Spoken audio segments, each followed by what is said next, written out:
Okay, nandito tayo sa loob ng UP Los Baños. Ikot natin konti yung camera. Ayan oh, ganda 'di ba? Usually tambayan talaga 'to eh. Itong pinaka lugar na 'to. Madaming mga upuan sa gilid kasi dito sila nag-spend ng time. Kasi nga naman, fresh ang hangin. 'Di ba?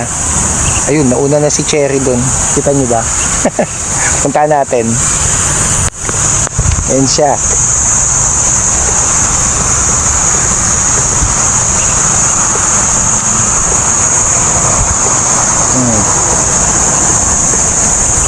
Talaga nakahanap siya ng lugar sa ilalim ng puno eh, di ba? Oh, ayan siya.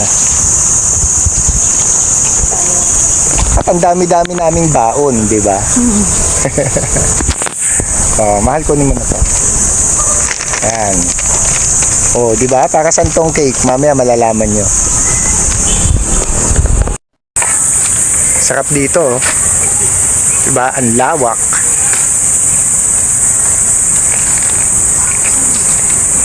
Medyo doon pa kami nagpark para exercise, lakad talaga.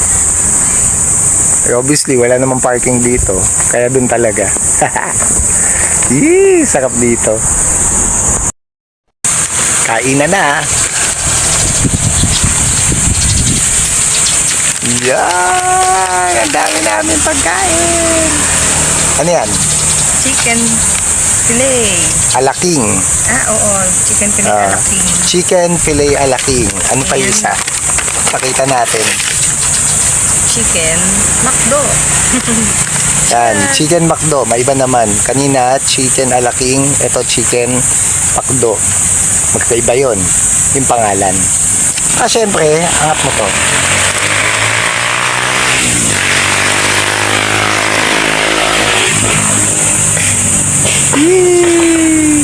Mernel's cake. Mernel's cake. Oh. Yan. Saka meron kaming orange juice. Orange juice and coffee. Yan. Sarap kumain dito sa loob ng UP. Los Baños, no? Napaka-fresh ng air. Walang pollution. At puro halaman. Nakaka-relax, oh.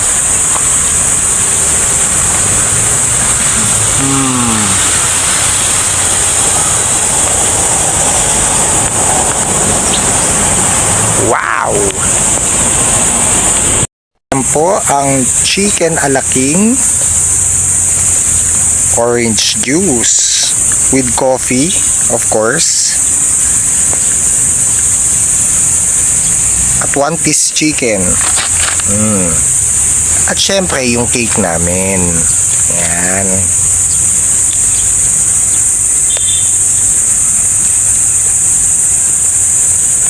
Yan, dito po kami nagde-date ngayon sa UP Los Baños. At habang nakakainan kami, karoon kami ng bisita. Ayan ang aming bisita.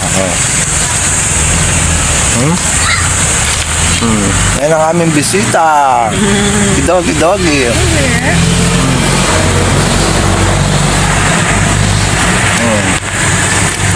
Baka madakma mo ko ha. Good boy yan eh. Chicken eh. Anong chicken?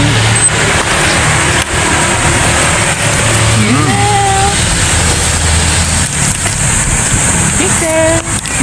Bigyan natin chicken. Si Doggy. Bait siya. Welcome din siya dito sa UP. At busog na busog po kami sa aming mga kinain. Thank you God. Napakaganda naman talaga ng paligid dito. Ayun, ang ganda talaga.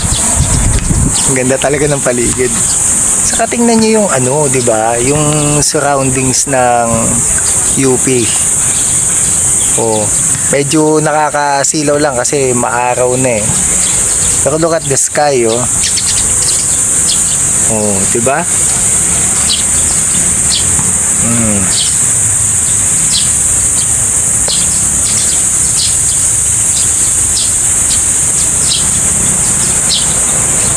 Diba ang ganda? Oh. At syempre, ayun ang aming motor. Si Bitbet. Bitbet. Sarap dito. Kaysa nasa bahay, di ba? Mainit kasi dun eh. Kaya tamang-tama dito ang breakfast. Mag-11 na pero nandito pa kami. Kanina pa kami dito mga 7 o'clock. Sarap tumambay eh. Tapos nasa ilalim ka pa ng puno oh. Diba? Oh. Yes. This is life. Thank you God. Nahulog. Thank you God. Nahulog pa yung salamin ko. Sarap mag-relax.